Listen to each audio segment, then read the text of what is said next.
আল্লাহ, আমার স্বামীর জন্য আমি বিচলিত নয়।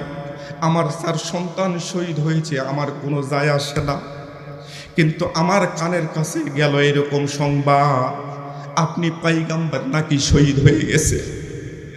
আপনি ভালো আছেন, আপনি সুস্থ আছেন, এটাই আমার কাছে বড় চাওয়া, বড় পাওয়া। আল্লাহু আকবার বলে। আল্লাহর পয়গম্বর বললেন, ও সাহাবীরা, আমর ইবনে জুমুর লাশটা উটের পিঠের উপর উঠাও। উটের পিঠের উপর উঠানো হলো, কিন্তু উট এক ধাপ সামনের দিকে অগ্রসর হয় না। উটের পিঠের উপর অথবা ঘোড়ার পিঠের উপর উঠানো হলো, এক ধাপ সামনের দিকে যায় না। আল্লাহর পয়গম্বর বুঝতে পারলেন। আমর ইবনে জুমুর বিবিকে ডাক দিয়ে বললেন, ও আমরের বিবি, তোমার স্বামী যখন বাড়িতে রওনা দেয় কোনো কথা বলেছিল নাকি, কোনো ওসিয়ত ছিল নাকি?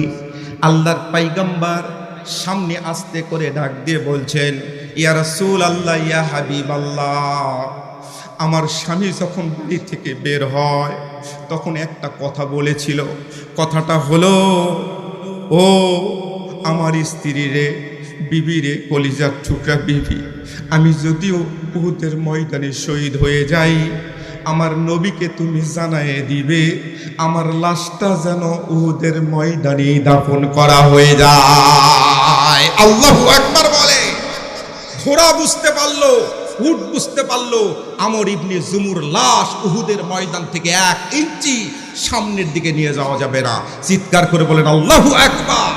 কারণ সিম কার্ডটা ছিল ইমানি সিম কার্ড। আল্লাহু আকবার বলে।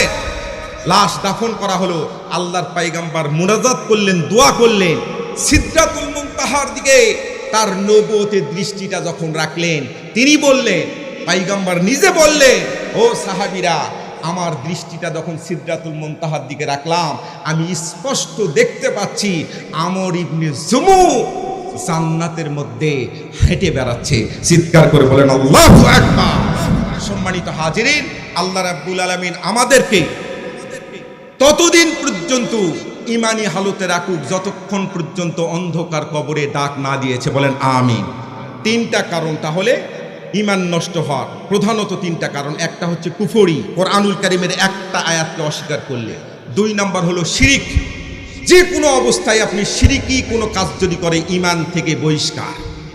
আর 3 নাম্বার হলো নিফাকি, যেটা বললাম, আব্দুল্লাহ বিন উবাই, ওনার ভিতরে নিফাকি ছিল। অন্তরে, মুখে এক কথা, অন্তরে আরেক কথা, এটা হচ্ছে নিফাকি।